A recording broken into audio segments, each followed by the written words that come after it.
할렐루야, 성도 여러분 안녕하세요. 오늘은 계속해서 시편 54편 1절에서 7절 말씀을 통해서 모든 신앙인들이 신앙의 삶을 살아가면서 납득하기 어려운 애매한 고난을 당할 때가 있습니다. 그럴 때 성도는 이 애매한 고난을 어떤 방법으로 이겨낼 수 있는 것인가를 주제로 해서 한 말씀을 나눠보도록 하겠습니다. 자, 오늘 본문의 말씀에 배경이 있습니다. 배경을 알아야 우리가 문장을 또 이제 말씀을 잘 이해할 수가 있게 됩니다. 먼저 오늘 본문은 어떤 배경에서 기록이 되었을까요? 우리가 주석을 찾아보면 알겠지만 오늘 본문 말씀은 지금 다윗이 억울하게 고난을 당하는 그런 내용을 좀 소재로 하고 있습니다. 그래서 다윗은 지금 자신의 장인이었던 사울 왕에게 억울하게 고난을 당하여서 10황무지로 피난 생활하면서 고난당하고 있는 그런 상황 속에 있습니다. 그래서 본문은 사울이 보낸 군사들에게 쫓기는 중에서 특별히 10황무지의 숯불에서 겪었던 위기 상황을 배경으로 오늘 말씀이 기록되었다는 사실을 우리가 먼저 전제하면서 말씀 한번 나눠보도록 하겠습니다. 자, 그러면 다윗은 지금 누구에게 고난을 당하고 있다고요? 오늘 본문 말씀 3절 말씀만 보겠습니다. 낯선 자들이 일어나 나를 치고 포악한 자들이 나의 생명을 수색하며 하나님을 자기 앞에 두지 아니하였음이다. 하나님을 자기 앞에 두지 않는 자들, 이렇게 기록하고 있습니다. 이런 사람들로 인해서 다윗은 지금 고난을 당하고 있는 겁니다. 자, 이렇게 그 마음에 하나님을 두지 않는 자들을 본문에서는 낯선 사람들 또는 포악한 자들이라고 표현하고 있습니다. 그러니까 이런 사람들로 인해서 다윗은 아주 큰 고난에 빠져 있고요. 우리 신앙의 사람들도 마찬가지입니다. 낯선 사람들, 포악한 사람들, 이런 사람들로 인해서 우리는 신앙의 큰 위기를 만나고 어려움을 당하게 되어지는데, 자, 그러면 낯선 사람들과 포악한 사람들은 어떤 사람들인지를 말씀을 통해 한번 나눠보기 원합니다. 자, 먼저 이 낯선 사람들, 히브리어 원어로 이 낯선 사람들은 주루입니다. 주루.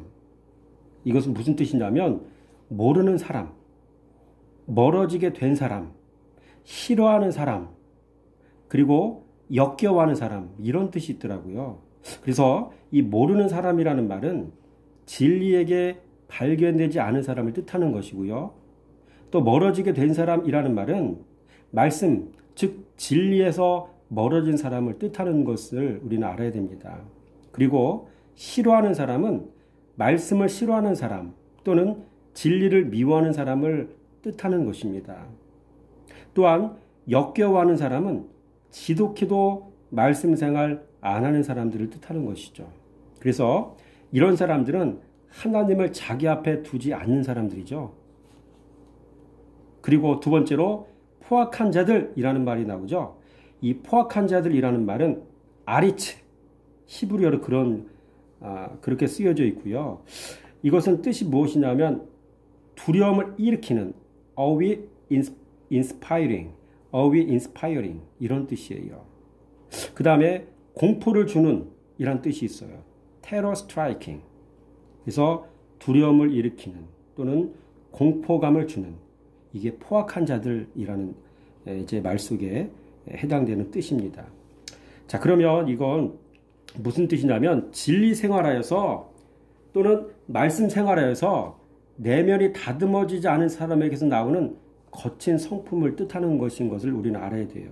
그래서 이들의 성품은 늘 사나워요. 그리고 이들은 생각조차가 악해요. 그리고 이들은 혈기가 또 충만해요. 또 겉으로 드러나는 이들의 언어는 또한 거칠 수밖에 없는 것이죠. 남을 죽이는 말을 빈도부사처럼 내뱉는 사람들, 우리 주변에 있지 않습니까? 조심해야 돼요. 교회 밖에 이런 사람들이 있다고 하면 당연히 조심해야 될 텐데 우린 무방비로 노출되어 있는 상황이 있어요. 교회 안에서도 이런 사람들이 있어요. 말 자체가 남을 죽이는 말, 언어가 거칠고 혈기가 충만하고 생각이 약하고 성품이 사나워요. 교회 안에 이런 사람들이 있어요. 조심하시기 바랍니다.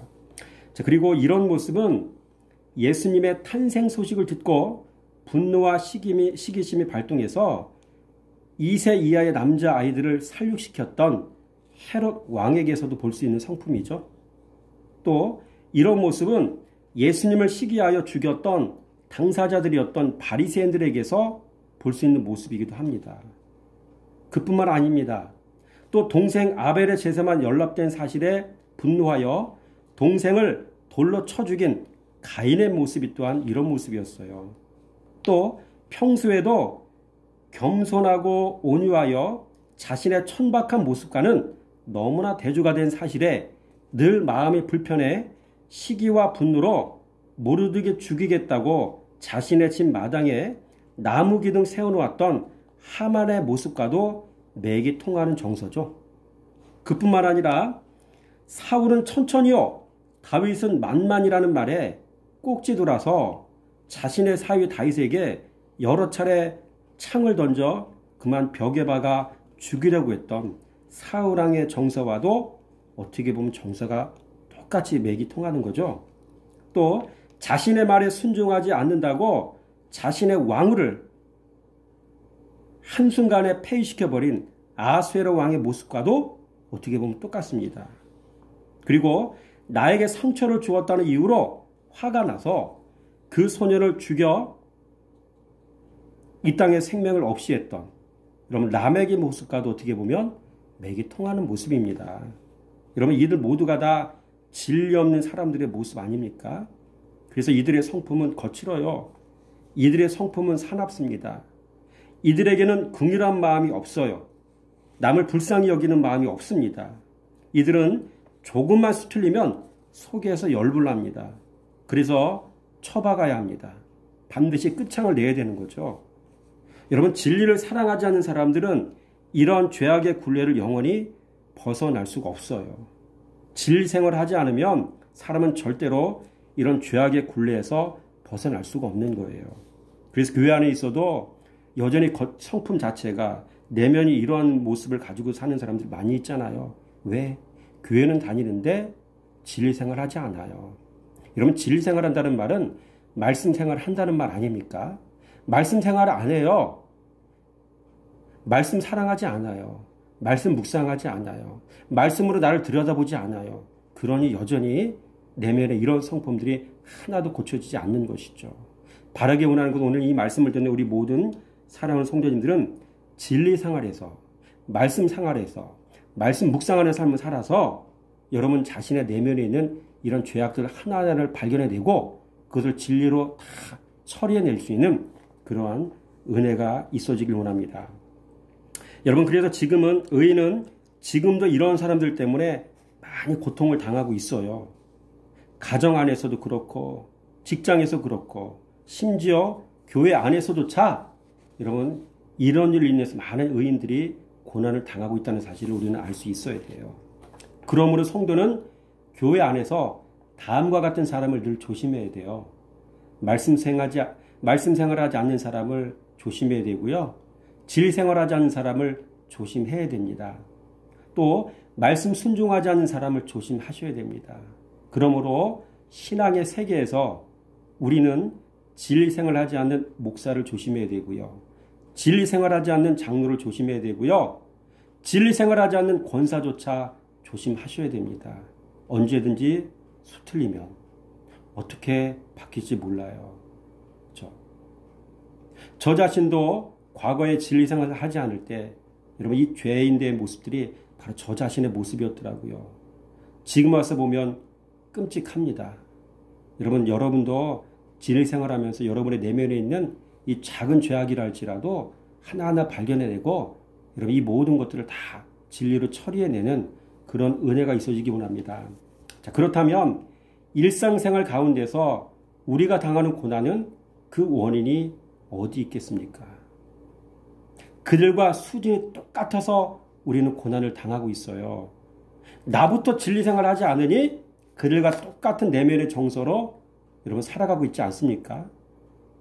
그래서 우리는 문제의 원인을 나를 괴롭히는 자들에게서 찾을 것이 아니라 지금 진리 생활을 하고 있지 않는 내 자신에게서 먼저 차단할 수 있어야 됩니다. 그게 지혜자인 거예요.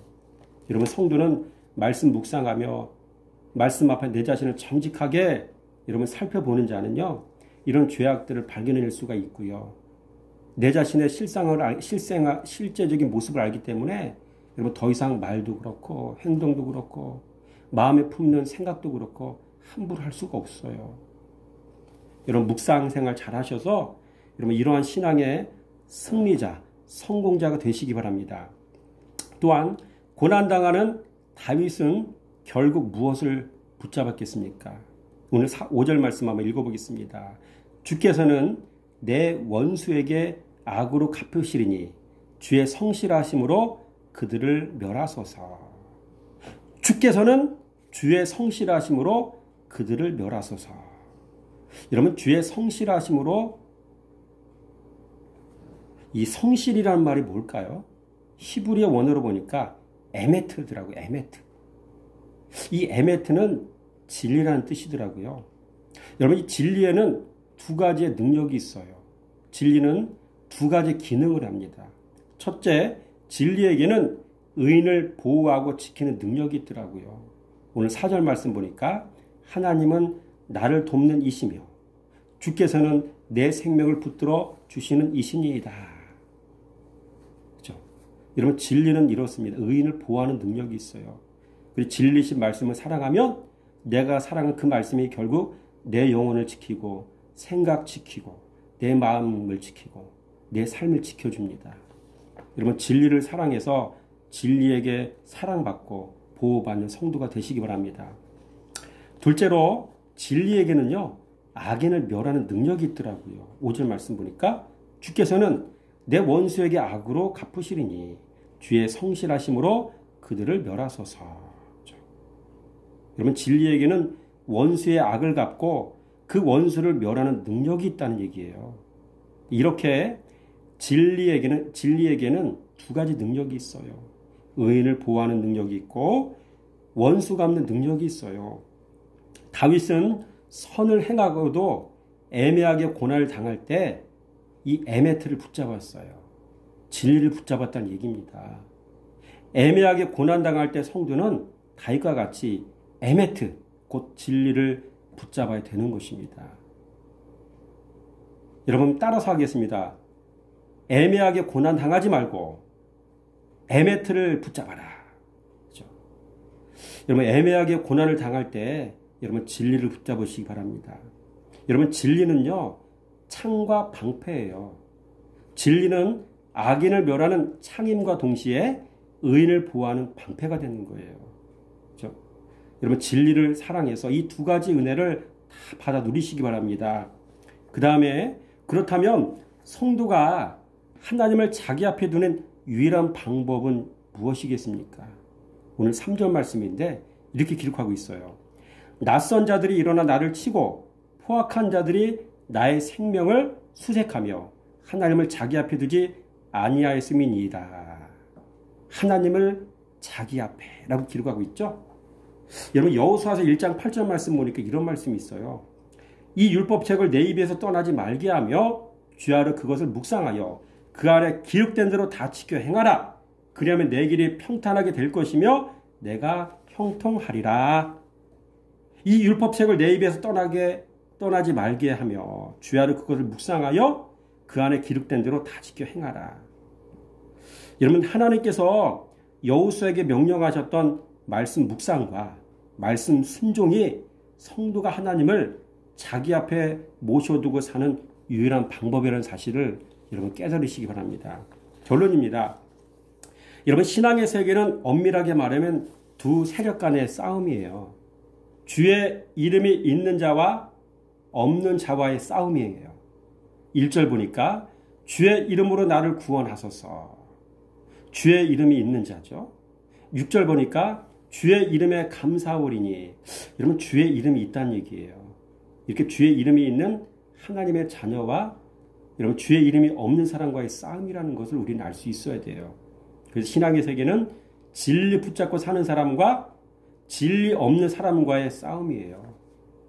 다윗과 사울 왕과의 관계가 그러했고요. 모르드게와 하만과의 관계가 그러했고요.